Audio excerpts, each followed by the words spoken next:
Europe is hell-bent to collapse under its current rulers, and those same rulers are getting promotions, it would seem. EU President Ursula von der Leyen announced that she will run for a second term, which would give her another 5 years in office. You can tell the way I say that, how I feel about it. I cannot be neutral. Mark Rutte, former Prime Minister of the Netherlands, is about to be tapped to run NATO after resigning in failure. So, have we learned nothing? Ralph Schoellhammer joins us. He predicted this. If we rewind the tape, when Rutte resigned, you were right here on Redacted and said, I think he will run NATO. Would you like to take a victory lap on that and say, I told you so? Well, let's put it this way. It's a victory for me, but not necessarily a victory for the broader world. You can Right. argue if you're incapable of running the Netherlands, are you sure you're capable of running the world's largest military alliance? But this is how things work in those bubbles. You can only fail upwards. I looked it up before the show. If you look at somebody like Ursula von der Leyen, whenever she stood for election in Germany, she lost every single one. Like, she has not ever held an office that was truly democratically legitimized.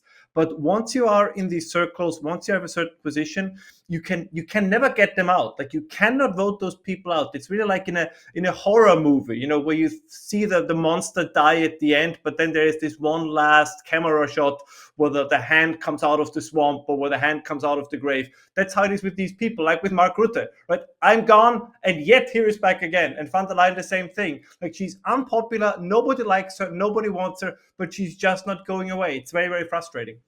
Now, as an American, we at least like to think we have a direct route to our representative leaders. You live in a place, you vote for those leaders. But in the European Union, it's the elected leaders in each individual state that then votes into the European Commission. So European citizens have almost nothing to say about it. Can you explain that a little bit? Well, in a sense, the European Union lives up to what it was always designed to be, which is a kind of a straitjacket on the will of the population. We should not forget, and by the way, this is not something I agree with, but I think we have to be historically honest. The design of the European Union, or the project, was always to be a safeguard against the supposed darker instincts of the European population. It was a 1970s solution to a 1940s problem. So the idea was, if you forcefully, by bureaucratic force mostly, unify the Europeans, something like nationalism, fascism, authoritarianism can never emerge again. The problem now is, however, that the cure has become the disease. So in many ways, the European Union becomes more and more authoritarian in themselves. We see this in their treatment of Hungary. We see this in the restrictions and the regulations when it comes to information and social media, at least what they're attempting to do. They're not fully successful with everything. And as you correctly pointed out, we see it also in ways in which they try to shield decision-making from the will of the population, from Portugal to Poland. So this includes, of course, all of them. And this, I think, is the core problem. It's a bureaucratic project that was designed, in a sense, to protect democracy from the will of the people, which is a little bit of a contradiction in itself. Yes, very much so. But von der Leyen has been plagued by scandal, but she's slippery. Why do you think that that is the case?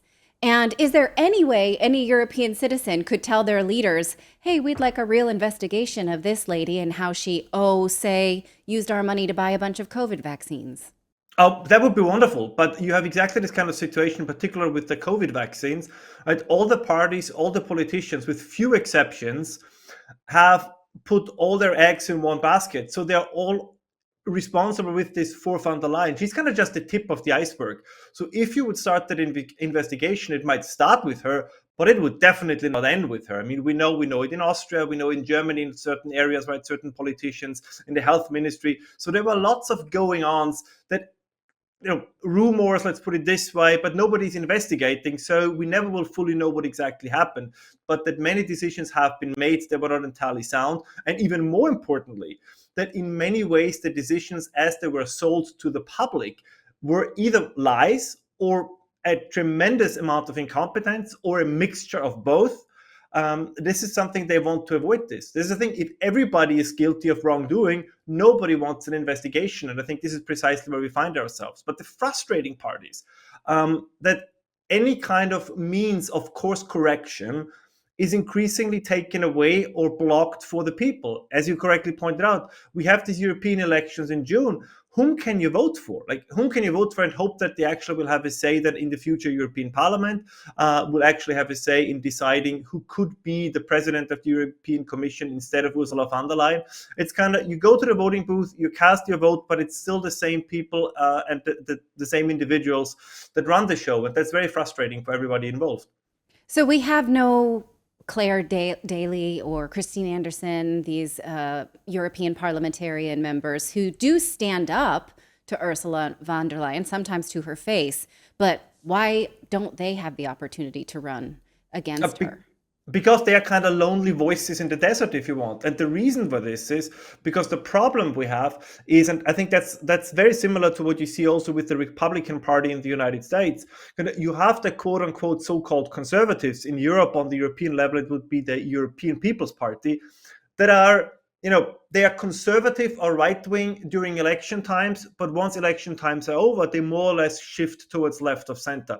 You see this now. So all of a sudden they discover that the Green New Deal and the Green Agenda might not be such a good idea. I'm pretty sure that immediately after the election in June, they will not remember that they were criticizing this just 2 weeks earlier. And this is the problem. They would not be willing to give any one of these politicians, like Christine Anderson or a candidate of their choosing, a proper chance. And that is, again, the problem, that the powers that are so entrenched in the institutions, they're so entrenched in the system, that it's very, very hard to get them out. And of course, a little bit of the responsibility also goes to the people, because sometimes I feel they're afraid of their own courage. So everybody's dissatisfied with the current system, but then almost too often when it comes to voting, they vote for the same candidates, right? We see this in France. So you say you don't like Macron, but yet again, they vote for Macron. You see it in the United Kingdom, right? They complain about the Tories, then they vote for Labour, even though there would be other alternatives as well. You see it pretty much everywhere. I mean, Donald Trump, I think, remains the big exception there, where the people really said, let's try something entirely new. And even there, if we are completely honest, the reason was that so many people stayed at home, so that the small number that actually went to vote in 2016 then ultimately voted for Donald Trump. So this is kind of a little bit of blame is also with the electorate, I have to admit, because if you want change, you have to vote for it in large numbers. Right. Well, let's turn our attention to NATO, because if Mark Rutte is in fact tapped to be the new Jens Stoltenberg, the head of NATO, well, he resigned in the Netherlands. His problems there had to do with immigration and climate policy. What does he know about defense?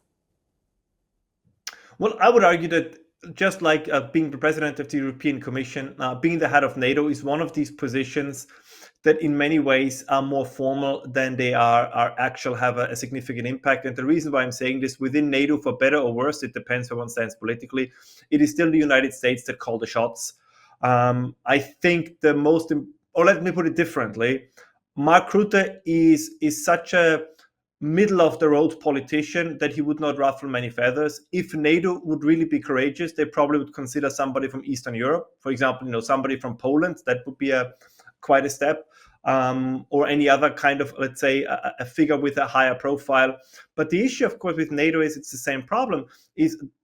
NATO is, as we said before, if the EU is a 1970s problem to a 1940s problem, right, then NATO is kind of the same thing. It's a 2000 problem to a 1980s, or a 2000 solution to a 1980s problem. The alliance just sticks around because you have these agencies, you have high-paying jobs. Just with the European Union, right? Governments and states, they need positions for older politicians. I know this sounds very cynical, but it's the truth.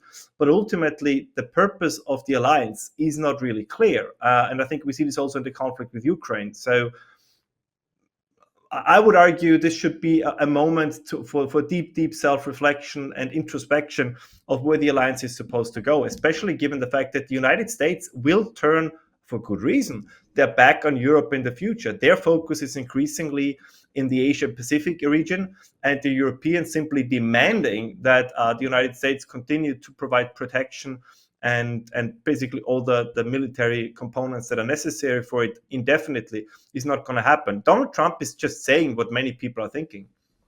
Right. So it's interesting because Mark Rutte this week at the security conference in Munich said that we need to stop whining about Trump because most European leaders are bracing for another Trump administration. And they're worried that their war games will be up if Donald Trump is elected.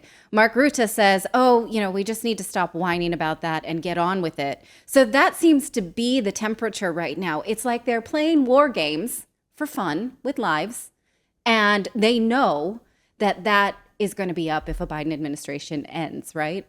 Yeah, and the Europeans cannot fill that gap because you cannot have a large military and a large welfare state. And it's impossible for most, with the exception again of a few Eastern European countries, it's impossible for the European states to cut back on welfare in the name of military defense. I mean, the fact is, if you look at every poll that has been taken in Europe, the people are neither willing nor ready to defend their country by military means. So NATO is, again, it's interesting as an option to free ride. This is how most Europeans use it. And this is why they're afraid that the United States will change course. And even the United States no longer have the capacity to provide protection. Europe is, to put it very simply, Europe is not as important as it was a couple of decades ago. Now, we did this to ourselves with deindustrialization, with playing a smaller and smaller and smaller role in the global economy, right? And Asia becoming more and more important. The attention of the US is shifting to Asia. Europe did this to itself, and now we have to live with the consequences. Right. Well, these are fascinating. I hadn't considered that the shift of the United States to Asia would then lead to some sort of collapse and I guess a reduction in relevancy of NATO. I mean, I personally would love to see that because I was watching the Munich Security Conference this week with Jens Stoltenberg and the Prime Minister of Estonia and a US Senator. And I was so angry that they were just sort of playing poker with who's going to put down more money for Ukraine as a game based on lies. They're all demons. So I appreciate your, we can agree on that at least, right? Yeah, no, I mean, this is just as a quick note. I mean, and this is just the next thing you see. I mean, the Europeans have entirely, which is absurd because you could argue historically they invented it. They've completely lost the ability to think long-term strategically. I mean, whatever you hear, whatever one thinks morally or emotionally, or even for good reasons, what the fair or just outcome should be in the war in Ukraine, you have to deal with the facts on the ground. And the idea, just recently read another article that said, so every risk must be accepted in the name of Ukraine. Again, I get the sentiment from a moral perspective. But to explain to Western Europeans, Germans in particular, that you have to sacrifice your economy for the sake of Crimea remaining Ukrainian, you will not have many takers for that. I mean, this is just the reality. And the country needs reconstruction. Can Europe afford this? So even if the war would end tomorrow, does Europe still have the economic means to reconstruct the country? So again, the long game on this is something that doesn't look too good for Ukraine. It doesn't look too good for Europe. And saying this, to be clear, does not make you a Putin bootlicker. That's analysis. Like, we only have advocates in politics, but nobody who does analytics. And I think that's the most important thing. The current borders as they are between Russia and Ukraine will remain one way or another. Like, there will be no Russian retreatment. There will be no great Ukrainian offensive that puts their army in front of Moscow. None of this is going to happen. And by the way, everybody who said this is going to happen over the last 2 years, they have been proven wrong. Now, once again, I'm not saying this because I'm cheering it on. But at some point, diplomacy is meant to look at the facts on the ground and say, how can we get the best outcome or kind of the best exit ramp from this situation? And I think we delude ourselves at the moment still. And this is, I think, very worrisome because, as you correctly point out, platitudes are easy, but actual policy is significantly more difficult. Right. So we'll be stuck with these new leaders or promoted leaders, Ursula von der Leyen and Mark Rutte, and they will die on these swords. They will not retract and come back and say, we were wrong. Let's rebuild up our economy. That's my prediction anyway. Well, to put it brutally, it's to pick up what you just said. It's not them who are going to die on the swords, right? That, as so often, it's going to be somebody else. Right. Yeah. They'll drag us all down with them. So. Yeah. That's what it feels like to me. Thank you so much for your analysis. It's always a pleasure. You can follow Ralph on X. And do you have anything else you want to tell us about to follow? No. Thank you so much for having me. This was great. I really hoped you enjoyed watching this video. You know, YouTube thinks that you'll actually like this next video right here. It's personalized based on your own viewing habits. So if you watch the video, please leave a comment. Let us know what you think about it. And we will see you next time, everyone.